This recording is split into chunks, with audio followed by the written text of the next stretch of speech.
Hello, this is Sierra, and welcome to another video. Today we're doing another video, reading the next chapter or two of, Hermitcraft Genesis. We are in Skizz's perspective. You should probably have been already tell by the title and thumbnail.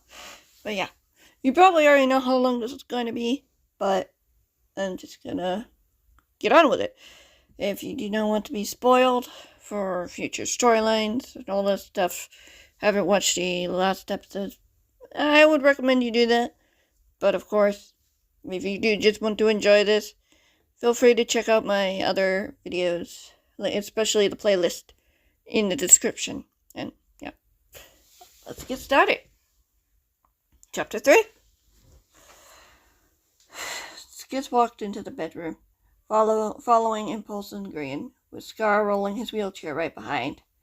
The room remained unchanged. Beat-Ups and Kate were sound asleep, and Eliza was lying back against a cushion of pillows with a book on her lap. She watched the quartet of YouTubers stroll into the room, an expectant look on her face. "What you reading?" Green asked, pointing to the leather-bound book. Eliza slipped the bookmark into place before closing the book. "Nothing special," she shrugged. "It's about the art of combat.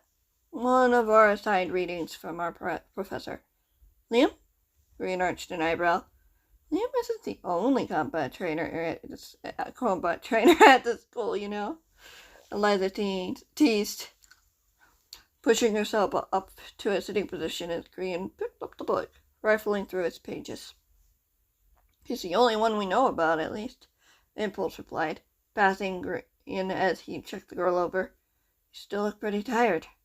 "I'm fine. The potion Haley gave me is still in effect," Eliza said, her eyes not leaving Green as the hermit closed the book again, putting it back on the bed. "That's beside the point. You promised." "I did." Impulse patted her shoulder. "We're working it out." "Working what out?" Eliza frowned, looking up at the older hermit. "There's been some trouble with a sect of the cause," Green said, his eyes glued to the floor. "They're under the impression that Eli's dream is dead, and that Rose is fighting a pointless battle trying to keep it alive." "Who?" "Same people who were willing to turn over their charge to save their own skins," Impulse spat in disgust. "Who believed in Gerald's lies." Eliza's eyes widened. "There are still people like that?" "Yeah," Green nodded. "Why do you think I get so much trouble? I'm friends with Debbie's sister." "Jim and I are his friends too," Scar pointed out.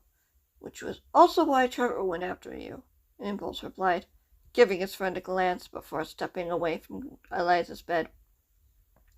"Speaking of which, we need to figure out how he knew to capture you when he did." "You don't think Campo was in touch with this new leader somehow?" Green asked. "Not before the switch." Impulse shook his head. "Those assassins weren't there to kidnap you or Beat-Ups when Trevor went after Scar." "Right." Green swallowed, his eyes straying to where Beat-Ups was lying. Skizz walked over to the hermit. "We won't let it happen again," Skizz said defiantly, waiting until Green looked up before he added, "That's why we're doing this, so no one can just portal in and hurt our friends." "But where do we even start?" "We can narrow it down a little, depending on how much the camera is able to see." Impulse pondered, his eyes moving to the open door. Trevor would have had visibility of the door to know that only Scar entered. "So that leaves the back wall, right?" Green perked up. "Perhaps," Scar said, rolling himself toward the table. The brewing stand held 3 bottles, bubbling with bright pink liquid. "I was sitting right here, working on potions like Jim told me to." Even though I wanted more than anything to help. "You did help," Green insisted. "You saved Beat-Up's life." "Potions weren't even finished," Scar admitted, looking over at the others. "He came from behind, through a portal, covered my mouth to keep me from crying out, and strapped that headband on my head before I could so much as think." "So he never would have hurt you," Green said softly.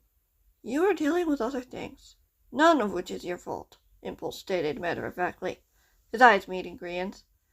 I still should have felt something. Green bit his bottom lip. It was too late by that point. Scar turned his chair toward his friends. What matters now is that no one was seriously hurt. But your nightmare. Green's voice caught in his throat as he shook his head. Just that. A nightmare. Scar lifted his chin. I'll be okay. And we can ensure that by finding that camera. Impulse pointed at Skizz before following with the other two. Sorry, I lost track of that sentence. The sentence itself was fine. I just lost track. Skizz, you check the left wall. Green, take the wall to the right with the window. I'll take the right. You sure the window is safe? Liza asked. Sean and Kane will be watching the perimeter. Green replied. They won't let anything past them. Think so? Skizz pondered. I have to trust them. Green sighed. Better than hired help from unreliable sources. I guess that's fair. Skizz smiled, springing toward the left wall. Now let's get looking. The sooner we're done, the sooner we can grill Clara about whatever Connor found. I like that plan. Impulse chuckled as the trio started searching the walls. Skizz carefully traced his hands along its smooth white surface, wondering whether or not he'd ever find anything out of place. He'd even find anything out of place. What about me? Scar asked, still sitting by the brewing stands, taking out the full bottles and storing them in a nearby chest. You can check the wall by the door if you want, Impulse offered, although I doubt there will be one there. You never know, Scar said with a sing-song tone. Skizz heard the wheels of the chair moving behind him as he kept searching. I think I found something. Skizz looked up to see Green step back from the wall, holding something small between his thumb and forefinger, a triumphant smile on his face. Impulse left the wall he was searching and crossed the room. It's not past tense. Now it is. It does look like like a tiny camera. Impulse took the gadget from Green, examining it carefully. What is with me today? I'll have to get a better look at it later, once we know how many there are of those. You think Campbell would have put one in each room? Scar asked. We can't rule it out, especially if it would have given him an advantage, Impulse replied. Sure, he's behind bars, but we don't know who still has access to this little thing. Doesn't hurt to be careful. Then let's keep looking, Green suggested brightly, racing to the bedroom door. I'm sure Joel would love a hand to I'm sure Joel would love a hand in finding more of these. Be sure to stay close, Impulse warned, pocketing the small camera as Green rushed out of the room. Scar chuckled. Help is never too far away if we need it. I know, but Clara does have a point, Impulse sighed, his attention redirected when the group heard a soft groan. Skizz looked over, seeing Kate stir, pulling the covers tightly around herself. Concern filled Impulse's eyes as he crossed the room, kneeling next to the girl's bedside. He touched her forehead gently, looking down at her pale white face. Is she okay? Liza asked softly. No fever, but she's tense. Impulse furrowed his brow, moving his hand to the girl's shoulder. Did you know her? Skizz walked forward, standing beside his best friend. Not too long after you. Impulse shook his head.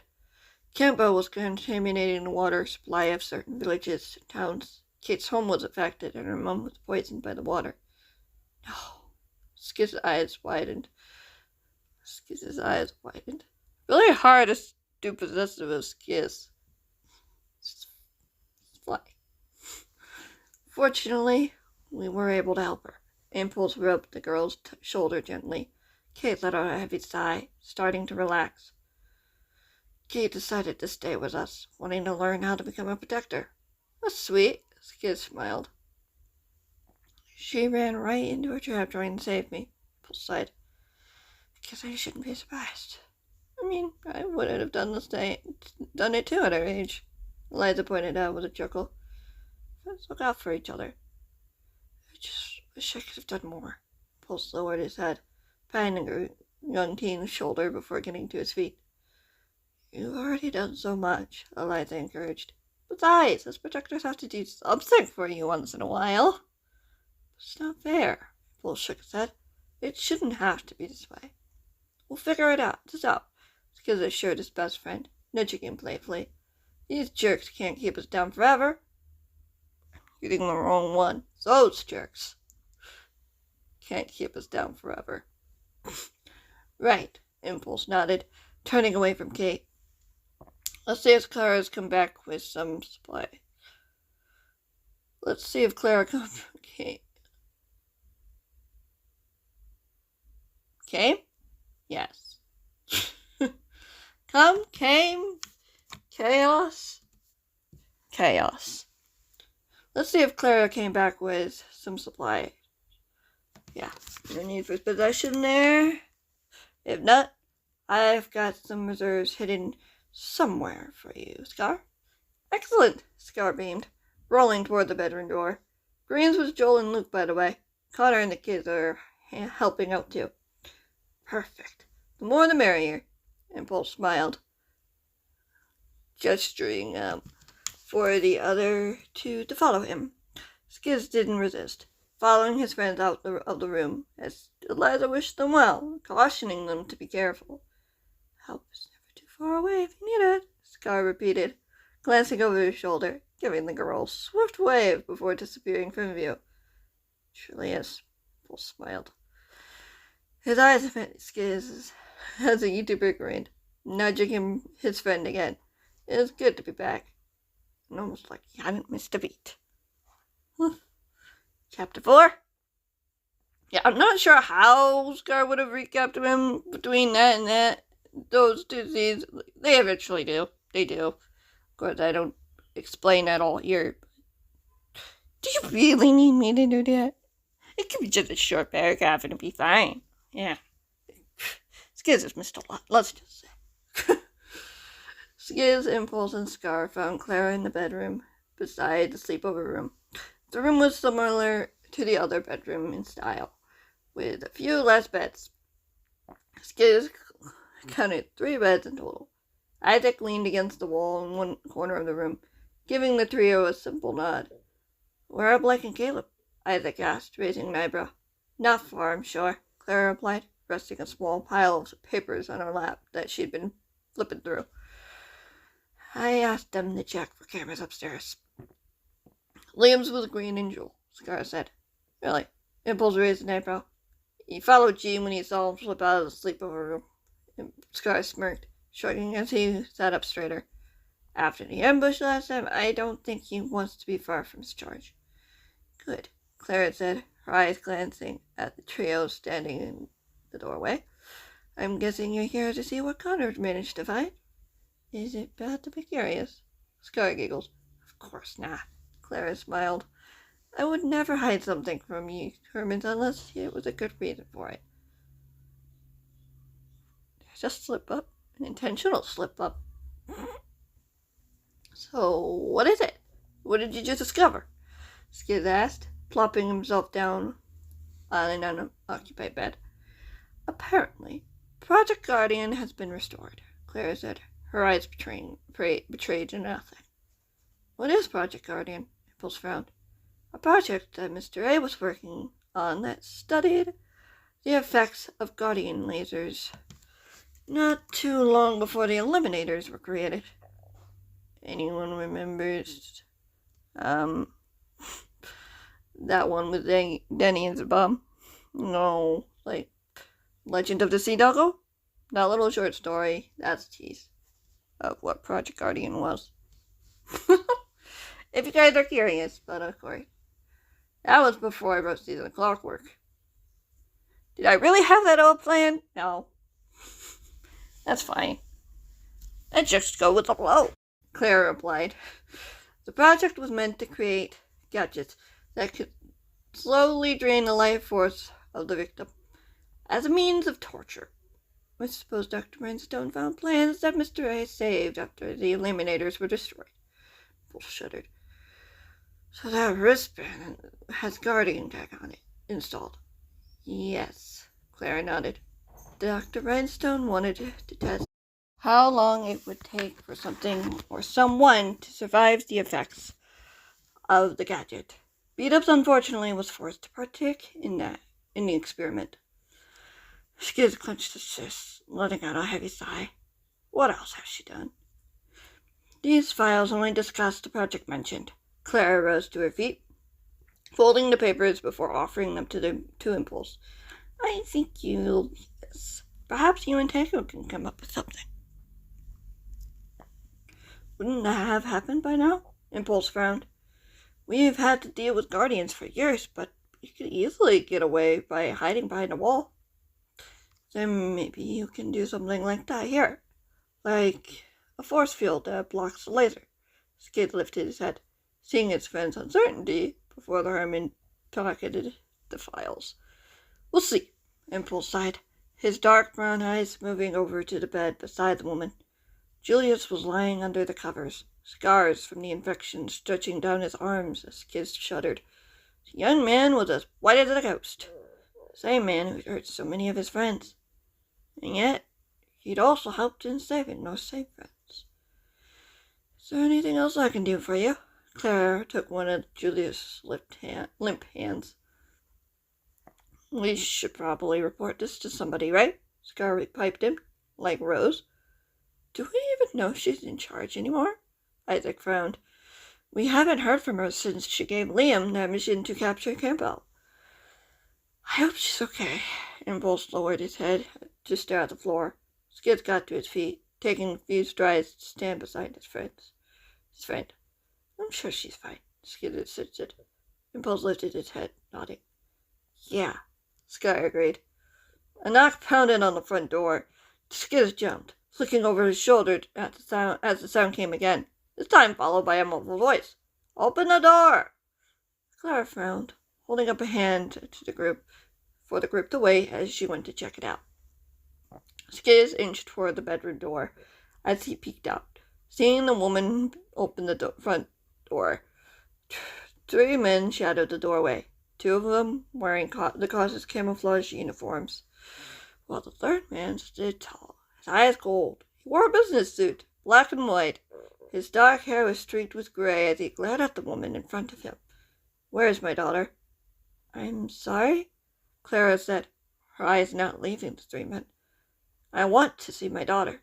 The man narrowed his eyes. She's asleep, Impulse spoke up, startling Skizz as the hermit stepped into the hallway. What happened to her? What did you do to my daughter? The man growled, his eyes shooting over at the hermit. Why don't you come inside, sir? Clara gestured to the couches.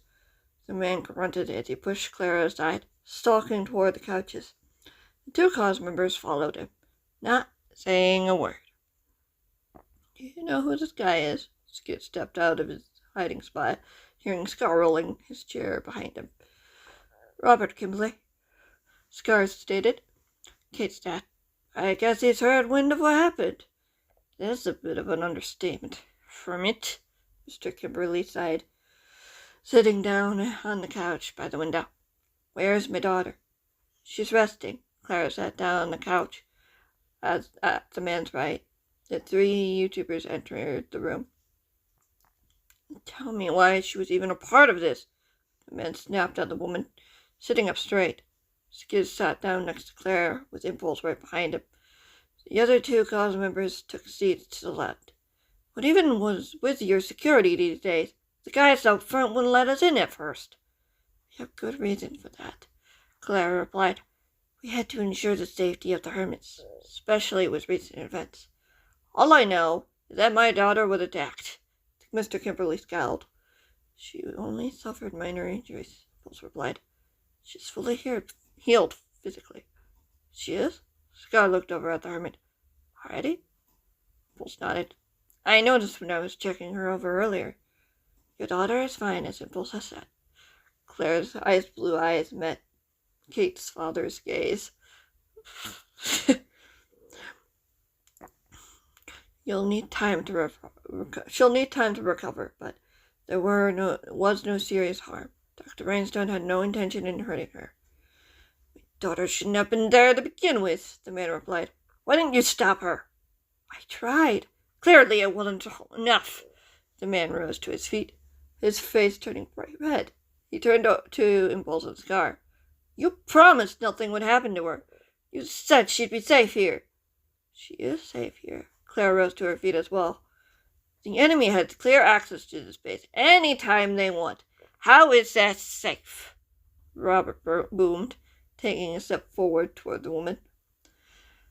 We've been hard at work teaching her skills to protect herself and others. Yeah, you couldn't keep her from getting into other people's business. You had someone already coming down there for a rescue mission, right? That's correct, Clara nodded. But that doesn't mean I can control a teenager. Even with my best efforts, she still went. Alone? The man raised an eyebrow. Green and I went with her, Impulse said, his words stumbling out in a rush. We weren't able to let her go down there by herself. She shouldn't have gone at all. You promised she'd be safe. She is safe, Scar replied. Skizz caught movement from the corner of his eye, turning his head, and spotted quite a few people working just behind the entranceway. Recognized Green, Liam, and Joel from the group. With them was a young man and two little children, a boy and a girl. The kids' eyes were wide as they looked onto Robert's outbursts. I need to see her, the man insisted, pointing at Claire's chest, ignoring the YouTubers. Where is my daughter? I can show you, but you need to calm down first. Calm down? My daughter was attacked. She wasn't their target, Claire said, her expression firm. You need to understand. I want to see my daughter. Robert stomped his foot on the ground, looming over the woman. Skizz tensed, unsure if he should intervene. Fine. Let me show you where she is. Claire relented, turning toward the hallway. Skizz watched as the two adults left the room, heading for the sleepover room. What exactly did you tell him? Impulse snapped at the two cause members, who had remained silent. We only informed him that a situation had happened at the base. Then one of the men replied, You should tell him about the experiment? Impulse pressed, his brown eyes like daggers piercing the bed. It was classified information, the cause member replied. He needn't know about what Dr. Redstone was up to. Impulse sighed in relief. Okay. He insisted on coming to see her, despite our warnings, the other cause member said. We couldn't risk compromising the safe house if we were discovered. How's Lyra doing? How's Lyra doing? Scar asked. She's doing well, the second cause member replied. Both of them were reasonably concerned about their daughter's safety. Well, Robert will see that she is safe, Skizz said, and we'll make sure it doesn't happen again.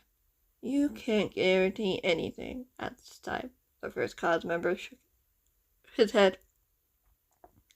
Not when the entire cause is in shambles. Is it bad? Impulse frowned, looking toward the window, warily. No one has heard from Rose in days, the cause member replied. Do you think something might have happened to her? Green whispered. All color drained from the hermit's face. We're doing everything we can, the man replied, as Robert and Clara rounded the corner, entering the meeting area. It's possible she went into hiding. We can't assume the worst yet. I hope you're right, Liam said, fidgeting beside Gran. She did seem secretive last I saw her. The cause member nodded. If you hear anything, let Tom know, all right? Yes, sir, Liam replied as the two men stood. Are you satisfied now? Second cause member asked Robert. Yes, Robert said, looking over at the YouTubers briefly before turning his head away. We should get back before Lyra starts to worry. Give me a call when you get back so we know you made it, Claire offered as the three men headed toward the door. The group watched as the men walked out. Skizz got to his feet, a wave of unease whispering through him. Just how bad is this problem? Skizz pondered, turning to the others. Gran, Liam, Joel, and the other three stepping into the room. I don't know. Impulse shook his head, patting his pocket before he added, We've got some work to do. Where are Jim and Pearl? Shouldn't they be done was talking to Stampy by now? Clara frowned, pulling out her communicator as she peeked at the screen. I don't see any problems. She pressed a button, fiddling with the communicator. Skizz walked over to seeing two bright dots on the map, close proximity to each other. The dots were moving. I'm going to do this to you guys. I'm going to end that here. Thank you guys so much for watching. I hope you enjoyed. Stay tuned for next week when we start off Chapter 5. See if we get to Chapter 6, but with the rate I'm going, probably. But yeah.